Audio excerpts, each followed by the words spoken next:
जो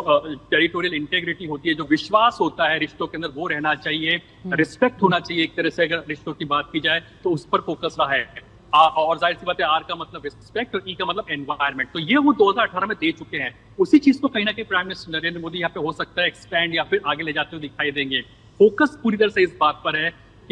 कि प्राइमरीली अब भारत और चाइना की अगर हम बात करें इस ग्रुपिंग के अंदर, तो वो ग्रुपिंग एक तरह से किस दिशा की तरफ जाते हैं यहाँ पर इस पूरे नए डेकेड को आप कह सकते हैं इसके अंदर, क्योंकि फोकस इस नए डेकेड का है पूरी तरह से एआई के ऊपर, रेयर अर्थ मिनरल्स के ऊपर, और ज्यादा से डिजिटल इंफ्रास्ट्रक्चर के साथ साथ फिजिकल जो इंफ्रास्ट्रक्चर उसको बढ़ाने को लेकर के ऊपर। तो जो फोकस रहेगा,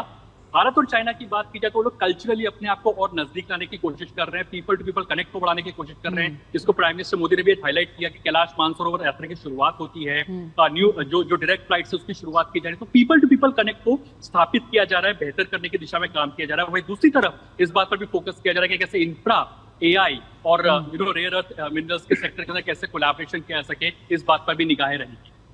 बिल्कुल। तो और वैश्विक मुद्दों पर साझेदारी, ये भी एक अहम कड़ी।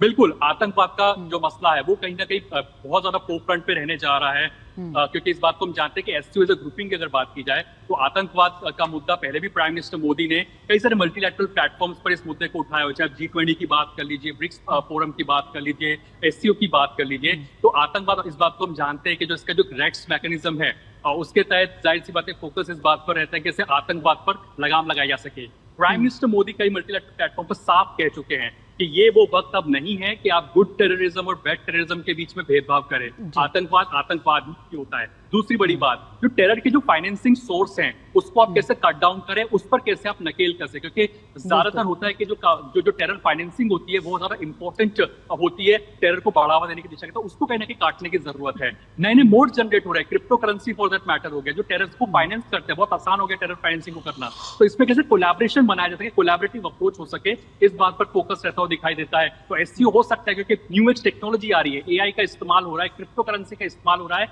पैसों को आदान प्रदान करने में सोर्स पता ही नहीं चलता है कि आखिरकार फाइनेंसिंग का कौन है, तो कैसे पता चलेगा कि एक देश से दूसरे देश में पैसा कैसा जा रहा है, आतंकवाद को कैसे लगाम लगाया जा सके। बिकॉज डार्क वेब जिसकी हम बात करते हैं वो बहुत बड़ा एक तरह से रोल प्ले कर रहा है आज की तारीख में टेरर को फाइनेंस करने की दिशा के अंदर। पहलगाम अटैक के बाद में जाहिर सी बात है इन तमाम मुद्दों को प्राइम मिनिस्टर नरेंद्र मोदी बहुत लाइकली हैं इस एससीओ के पटल पर रखेंगे। बिल्कुल अरुण, आप नजर बनाए रखिए, बेहद महत्वपूर्ण इस बैठक को आप तियानजिन से कवर कर रहे हैं, बहुत शुक्रिया।